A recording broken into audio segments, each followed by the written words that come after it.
Welcome to Planet Microcap. I'm your host, Robert Kraft, and joining me right now is Gavin O'Dowd. He's the CEO of Hype Group. That's spelled Haypp Group, and their symbol, that's a publicly traded company. The symbol is HAYPP on the Stockholm NASDAQ exchange. And Hype Group will be presenting at our upcoming investor conference, Planet Microcap Showcase Vegas, in partnership with Microcap Club, taking place April 22 through 24, 2025 at the Paris Hotel and Casino in Las Vegas. For more information, to register to meet with Gavin to see their presentation in person, please register to attend at planetmicrocapshowcase.com.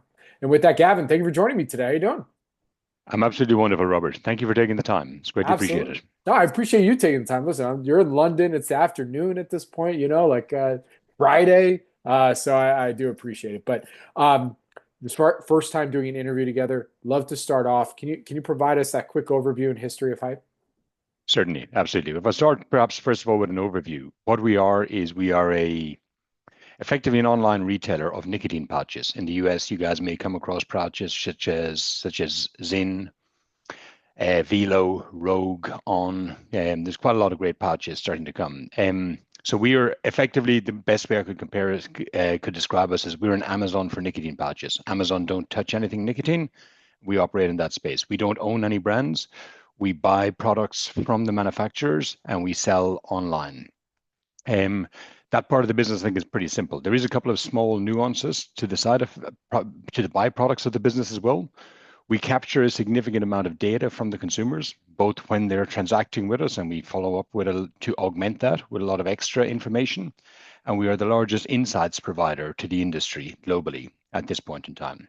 For you guys, some of you may or may not be aware across the US, nicotine pouches is it's a small, tiny bag with powder and some nicotine in it. You pop it underneath your lip, and it delivers nicotine the same way as a cigarette, but with a fraction, and I'm talking about a minuscule fraction of the harm relative to cigarettes. It's generally accepted that it operates at about 1% of the harm to the user relative to a cigarette. So we specialize very much in that space. Our origins are in Sweden, which is natural, I guess, since this is where the entire category began. We then expanded across a bit of Europe into Norway, German-speaking Europe, the UK, and then we expanded into the US. Yeah, and that's it's a pretty simple model. There's not much complexity to it. Perfect. Nope, that's a great way to start. So when you when I'm thinking about the business, I mean, do you work with all the main brands? Like Yeah, obviously Zyn in the US is yeah, everybody knows Zyn at this yeah, point. yeah, It's almost becoming ubiquitous with the pouch itself, like yeah, Kleenex in some yeah. respect. But so you work with all the brands We work with all the brands. and then also from a regulatory perspective, how does that work, right? Because obviously here in the US you have to be a Yeah, certain age to buy cigarettes. So love yeah. to get some more color there. Absolutely. So yeah, firstly, yeah, we work with all the brands across all of the markets. And actually, there's a much broader range of brands in Europe than you have in the US. And the products a little bit further. It's very unusual that this occurs, but this is one category where the products are much more advanced in Europe than they are in the US because you have very stringent regulation on being able to bring new products to market within the US, which means that many of the products which are in the US are 7, 8, 10 years since they have been developed in any way, shape, or form.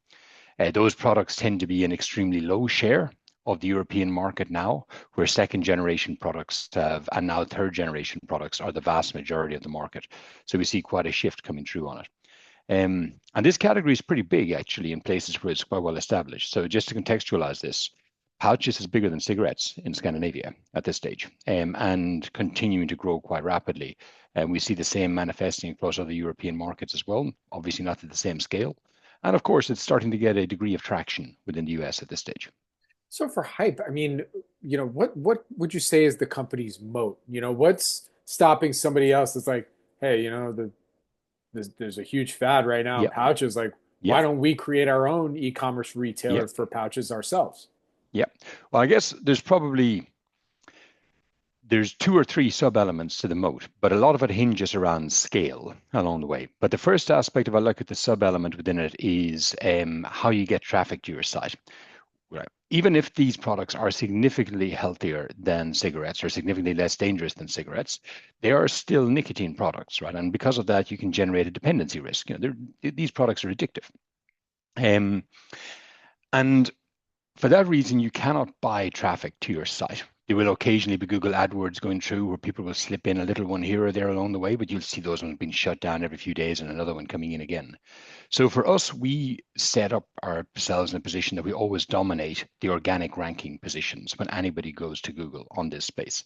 And you will see us operate under multiple brand names across different markets. So for example, in the US, you will see the brand Nico Cake, that is ours, or you will see the brand Northerner, that is ours. And generally, if you type in some reference around the category, we always aim to have our stores in the number one, number two, and in some other markets, number three and number four as well, positions within the organic ranking. And that creates a dynamic whereby, of course, it's great economically because it means that, 97, 98% of the traffic we get in any given day, we get for free. But it also creates a really robust moat whereby, I've probably seen 70, 80 competitors come and go in the last 8 years since I've taken over this business. Because it doesn't matter, even if you get yourself up and you get yourself running and you get your permits right, it doesn't matter. If you can't get traffic to your site, you don't have a business, right? That's pretty much where you are. And that's part of the reason why we are now, well, of course, we're the largest retailer online. We're the largest retailer in nicotine patches, whether online or offline at this point in time. We sold about just over 100 million cans in the last year, which equates to about $400 million in revenue. But we're about 13 times bigger than the second biggest online player because of that spectrum through it. Now, like I say, the reasoning why we're able to dominate that is because of our scale and our content creation within it. But it's not just there. Then you look at other aspects, such as regulation. And you touched on regulation earlier, and unfortunately, apologies, Robert, I missed that part of the question.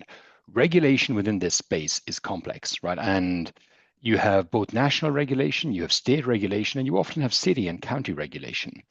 And in order to be able to comply with all of those regulations, you need to have the infrastructure to be able to understand what's coming, where it is, and be able to convert that into the codification of your operating model. It can vary from, different disclaimers for different locations, or maybe even a different sticker on the package for different locations, or certain products that can get sold in this county but not in that county, or there's quite a broad range of dynamics around it, and there's a significant fixed cost in getting up on that. And it's also not just a cost; it's taken us many years to sort of develop that skill set. But we do find that many of those competitors which have set up over the time and haven't had that skill set, they tend not to remain, to say the least. Generally, when federal authorities get behind that kind of thing, or national authorities in Europe get behind those guys, they tend not to survive very long. Very good. All right. Well, I have like 10 more questions that I really want to ask you, but I guess I'll save it for when I see you in Vegas. But Absolutely. My final question though for you today to close this out here, from what you can tell us, what would you say are some of the company's goals and milestones that you'd like to see achieved in 2025?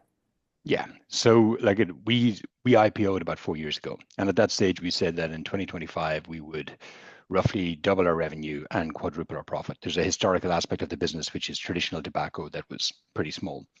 And then we came out, actually, we did a capital markets day just 10 days ago, actually. And we said that by 2028, we will double our revenue and quadruple our profit again. And at that stage, we believe we will only be in the infancy of the journey of where it goes through. So for us, it's all about taking market share, and particularly about taking market share in the US. Just to contextualize this, we have over 30% market share in our home markets of Sweden and almost the same in Norway. We have 2.5% market share in the US of the total market. So we feel as though, this is, our goal for the US is to take as much market share between now and Christmas as humanly possible. Get it. Well, with that, Gavin, where can our audience go and find more information on Haypp Group? Take a look at Haypp Group, and from an investor perspective, there's an investor relations piece in there. I'd certainly would guide you guys you can take a look at our results in there, but also if you have the time in advance, take a look down through the recordings that we did there for the CMD a couple of 10 days ago. I think it gives a much more depth on where we are, and it enables people to be pretty equipped for us when we arrive. Very good. All right. Well, Gavin, thank you so much for joining me today. Really do appreciate it. Good luck. Stay safe. Perfect. And I'll see you in Vegas. See you soon, Robert. Thank you. Bye-bye.